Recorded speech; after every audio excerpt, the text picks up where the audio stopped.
오늘 사실 제가 설교를 준비를 했습니다. 근데 설교를 안 하기로 결정을 내렸어요.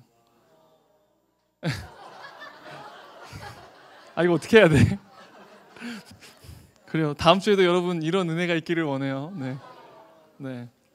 하여튼 안 하게 됐어요. 네. 왜냐면 이제 저희가 이 집회 마치고 나면 또 여러분 이제 또 GBS 시간 갖고 또한 우리 모두가 또 리더들과 각 목장별로 또 마을장 또 우리 간사님들 저뿐만 아니라 모두가 이제 또 7시에 대각성 집회에 참여를 하기 때문에 그때 또 말씀을 듣잖아요. 그러니까 두 번 듣는 게 참 좋은데 근데 한편으로 또 두 번 듣는 게 힘들 수도 있겠다는 생각이 들었어요. 전 맨 처음엔 두 번 들어도 좋다. 왜요? 제가 설교를 할 때 또한 또 하나님이 역사하셔서 또 깨닫는 지체도 있을 거고 또 대각성 때 또 역사하실 수도 있고 아니면 두 번 다 역사하실 수도 있고 근데 또 힘들 수도 있겠다는 생각이 들게 됐고 또 시간적인 제한이 있어서 제가 적어도 한 25분 설교를 하는데 안 될 것 같았어요. 그래서 제가 짤막하게 인사 나누고 잠깐 우리 환영하는 시간 갖고 내려가려고 합니다. 이해해 주실 거죠? 네, 저 준비 다 했어요. 여러분보다 내가 더 마음이 아파. 어제 밤 늦은 시간까지 오늘 아침에도 와서 계속 다시 수정수정 했는데 12시에 넘어서 결정을 내렸어요. 그러니까 제가 더 마음이 아파요. 네.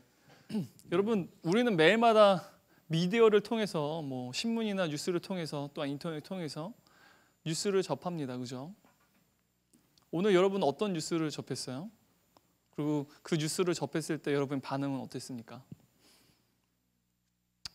우리가 어떤 뉴스를 접할 때 어떤 사람들은 그 소식이 어떠냐에 따라서 우리의 눈살이 찌푸러지는 그러한 소식도 있고요. 어떤 소식은 우리의 마음을 굉장히 아프게 하는 소식도 있습니다. 또 어떤 뉴스는요, 우리의 마음을 그리고 우리의 가슴을 따뜻하게 하고 감동을 주는 뉴스도 있어요. 그래서 인터넷에 보면 훈훈하고 가슴에 어떤 감동을 주는 뉴스를 접할 때 사람들이 늘 안 좋은 소식 투성이잖아요. 그죠? 우리나라 정세가, 정치가, 경제가 다 부정적인데 그냥 우리의 이웃 사이 속에서 벌어지는 소소한 감동적인 일들을 기사를 통해서 인터넷 통해서 우리 볼 때 네티즌들 그 밑에 이런 훈훈한 기사들이 더 많아졌으면 좋겠어 이런 댓글들 많이 달잖아요. 그죠? 사실 그게 우리의 정말 깊은 심정이겠죠. 뉴스를 너무 접하지만 모두가 다 나쁜 소식이에요. 제가 지난주에 굉장히 좋은 소식을 들었어요. 특세 기간이었는데 정말 좋은 특세도 너무 좋았지만 금요일 날 국가대표 A매치가 있었어요. 그죠? 축구. 콜롬비아와 우리나라. 저는 분명히 3대0으로 질 거라 생각했습니다. 네, 경기 안 봤어요. 네, 경기 볼 수도 없었고 또 이제 특세 때문에 너무 바쁘기도 하고 여러 상황이 보지 못했는데 나중에 아침에 일어나서 새벽 2시에 일어나서 저는 그때가 기상 시간이니까 2시에 일어나서 일어나자마자 기사를 봤어요. 2대1로 이겼다는 거예요. 마음이 기뻤어요. 우리나라 축구 망했다라고 생각했는데 2대1로 이겼어요. 근데 골도 너무 잘 넣었어요. 하이라이트를 빨리빨리 봤는데 너무 멋있었어요. 그래서 너무 마음이 기뻤는데 여러분 이런 기쁜 소식들 있죠. 우리나라가 오랜만에 승리했다. 승전가를 들을 때 여러분 마음이 막 좋잖아요. 제가 막 국가대표 선수가 아닌데도 막 너무 기분이 좋았는데 여러분 기쁜 소식을 듣는다는 건 굉장히 우리에게는 큰 의미가 있죠. 근데 여러분 이곳에 처음 오신 분들 우리가 여러분들을 초청한 이유가 있습니다. 왜 나를 이곳에 초청했을까? 왜 나로 하여금 자꾸만 이곳에 오라고 자꾸만 내 친구가 권했는가? 여러분들 전한 이곳으로 이끈 이유는요. 여러분들에게 기쁜 소식을 전하기 위해서요. 여러분 인생 가운데 가장 행복하고 가장 가슴이 먹먹하고 가장 감동적인 가장 기쁜 소식을 전하기 위해서 이 시간 여러분은 초청했다라는 거죠. 아마도 이때는 여러분은 예배를 통해서 또한 그 기쁜 소식이 뭔지 더 구체적으로 들을 텐데 아주 간추려서 여러분들은 설명을 하자면요. 여러분 성경은요 하나님이 인간을 자신의 형상, 하나님의 형상 우리를 창조하셨다, 지으셨다고 말해요.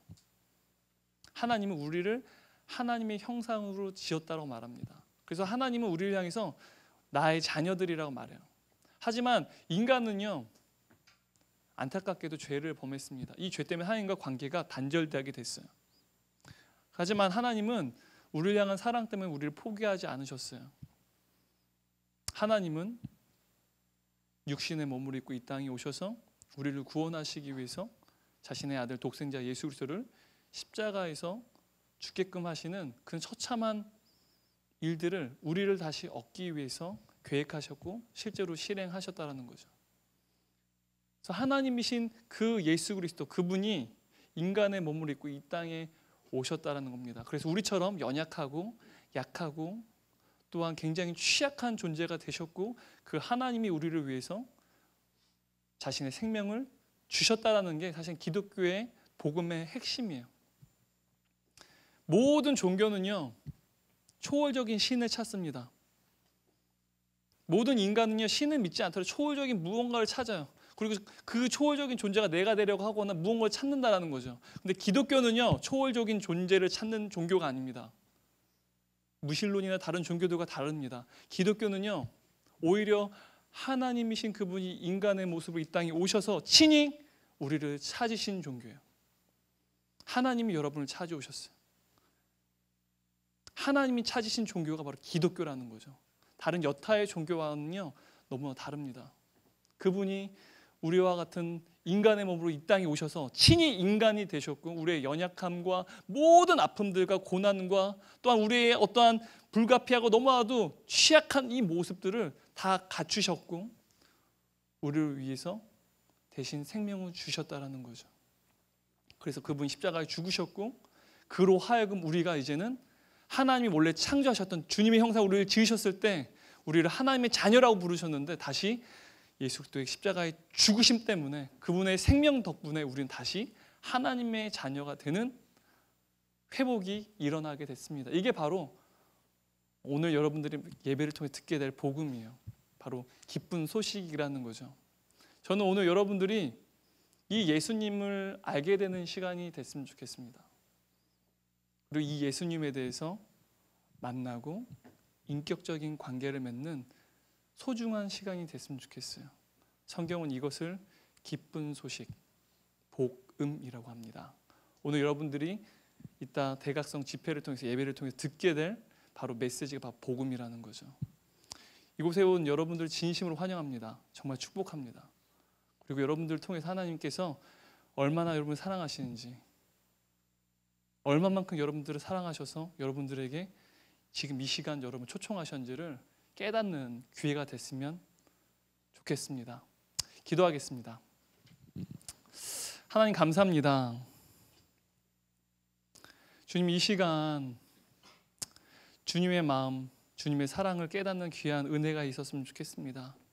이 시간 우리가 사랑하는 친구들을, 어떤 동료들을 너무나 소중하고 너무나도 귀하기 때문에 이들에게 정말 가장 기쁜 소식, 정말 어둡고 부정적이고 가슴 아픈 소식들이 이 세상 가운데 너무 가득한데, 그들에게 그들의 인생 가운데 가장 복되고 가장 귀한 소식을 전하기 위해서 이 시간 이 자리에 초청했습니다. 하나님, 그들 가운데 주여 친히 주님께서 이들을 얼마나 사랑하시는지, 이들을 위해 얼마나 많은 계획과 얼마나 많은 일들을 행하셨는지를 깨닫게 되는 귀한 은혜의 시간 되게 도와주시고, 이들의 마음 가운데 찾아오셔서 주님을 알고 예수 그리스도와 인격적인 관계를 맺는 귀한 시간 될 수 있도록 아버지 이 시간 역사하여 주옵소서. 주께서 모든 것을 일하실 줄 믿습니다. 주님, 우리가 담대한 마음으로 주께 나아가오니 주여 이 시간 또한 예배를 통해서 주께서 친히 역사하여 주옵소서. 감사합니다. 이 모든 말씀 예수님 이름으로 기도했습니다. 아멘.